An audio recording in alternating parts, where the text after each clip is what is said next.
حضرت علی المرتضیٰ رضی تعالی عنہ کی علمی فراست کا ایمان افروز واقعہ۔ امیر المومنین حضرت سیدنا عمر بن خطاب رضی تعالی عنہ نے اپنے زمانِ خلافت میں حضرت سیدنا حذیفہ بن یمان رضی تعالی سے ملاقات کی تو ان سے فرمایا، اے حذیفہ، تم نے صبح کیسے کی؟ عرض کی، اے امیر المومنین، میں نے اس طرح صبح کی کہ فتنے سے محبت کرتا ہوں اور حق کو ناپسند کرتا ہوں، اور وہ کہتا ہوں جو پیدا نہیں ہوتا، اور اس بات کی گواہی دیتا ہوں جیسے میں نے دیکھا نہیں، اور بغیر وضو کے صلاۃ پڑھتا ہوں، اور میرے پاس زمین پر ایک ایسی چیز ہے جو اللہ عز و جل کے پاس آسمانوں میں نہیں ہے۔ تو سیدنا عمر بن خطاب رضی تعالی عنہ اس بات پر شدید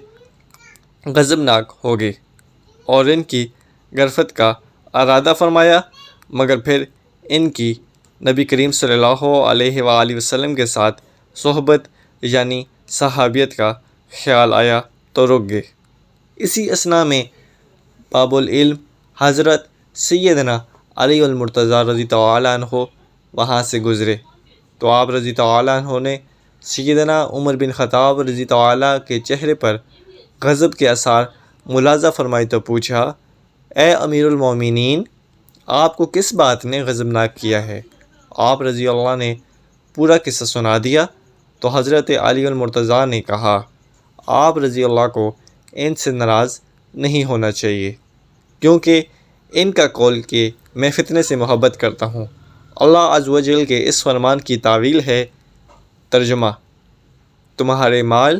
اور تمہارے بچے جانچ آزمائش ہی ہے، اور ان کے اس قول کی میں حق کو ناپسند کرتا ہوں، میں حق سے مراد موت ہے جس سے کسی کو چارہ نہیں اور نہ کوئی اس سے بچ سکتا ہے، اور ان کے قول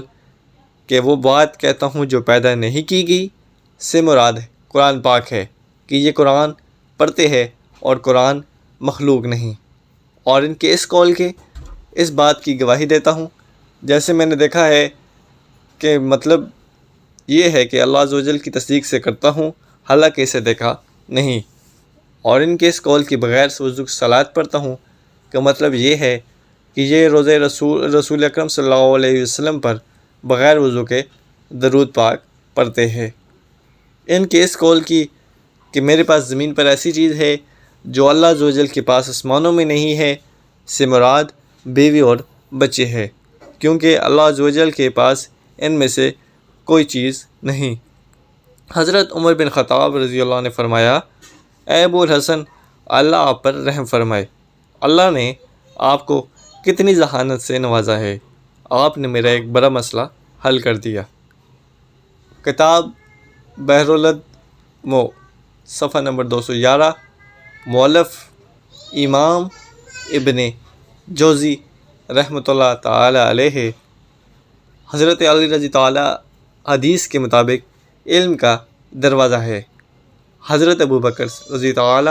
اور عمر رضی تعالی کے دور میں یہ قاضی القضاء چیف جسٹس کے منصب پر فائز تھے، اور حضرات شیخین اکثر الجھے ہوئے مسائل میں حضرت علی رضی تعالیٰ کی طرف سے رجوع فرمایا کرتے تھے۔ مزید ایسی ویڈیو کے لیے یوٹیوب چینل لازمی سبسکرائب کریں۔